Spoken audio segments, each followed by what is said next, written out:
ये बहुत इम्पोर्टेंट है। जैसे मैं अभी कह रहा था कि ग्लेशियर्स हमारे लिए बहुत इम्पोर्टेंट है, और इस साल का जो वर्ल्ड वाटर डे का थीम भी है, that is about the preservation of the glaciers.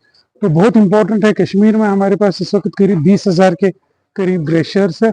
हम कहते हैं कि कश्मीर जो है वाटर टावर ऑफ एशिया है, और यहाँ चूंकि हमारे इर्द गिर्द ग्लेशियर्स है तो बहुत इम्पोर्टेंस है इनकी। और सिर्फ कश्मीर को ही नहीं, जम्मू कश्मीर लद्दाख को ही नहीं, अगर आप नेबरिंग कंट्रीज भी देखें, चाहे वो पाकिस्तान हो चाहे वो बाकी कंट्रीज हो, तो उनको भी ग्लेशियर्स के से ही पानी मिलता है।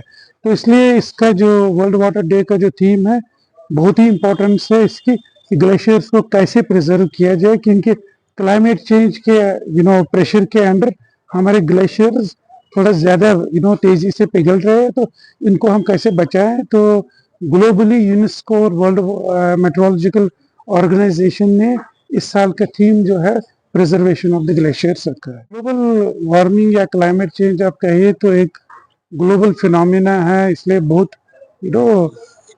ऑल ओवर द ग्लोब है ये। और इसके जो एक्सट्रीम्स है, चाहे वो एक्सट्रीम फ्लड्स हो, चाहे फॉरेस्ट फायर्स हो, चाहे ग्लेशियर्स का पिघलना हो, चाहे आपने यहाँ ड्राई स्पेल्स देखे, स्नोलेस चलाइकलान देखे, ये सारे different impacts of the climate change. मैंने कहा कि ग्लेशियर्स पिघल रहे हैं, हमारे फॉरेस्ट फायर ज्यादा हो रहे हैं, ड्राई स्पेल बढ़ रहा है। तो I think all these are the impacts of the climate change. बहुत इंपॉर्टेंट है हमारी सर्वाइवल के लिए। जैसे मैंने अभी कहा कि कश्मीर जो है पैराडाइज ऑन अर्थ माना जाता है, तो कश्मीर की खूबसूरती तो all over the globe famous है। तो चाहे यहाँ इंफ्रास्ट्रक्चर डेवलपमेंट हो, चाहे कोई भी हो, मुझे लगता है एनवायरनमेंट का खास ख्याल रखना चाहिए। और क्लाइमेट चेंज के हवाले से, क्लाइमेट चेंज एक ग्लोबल फिनोमिना है।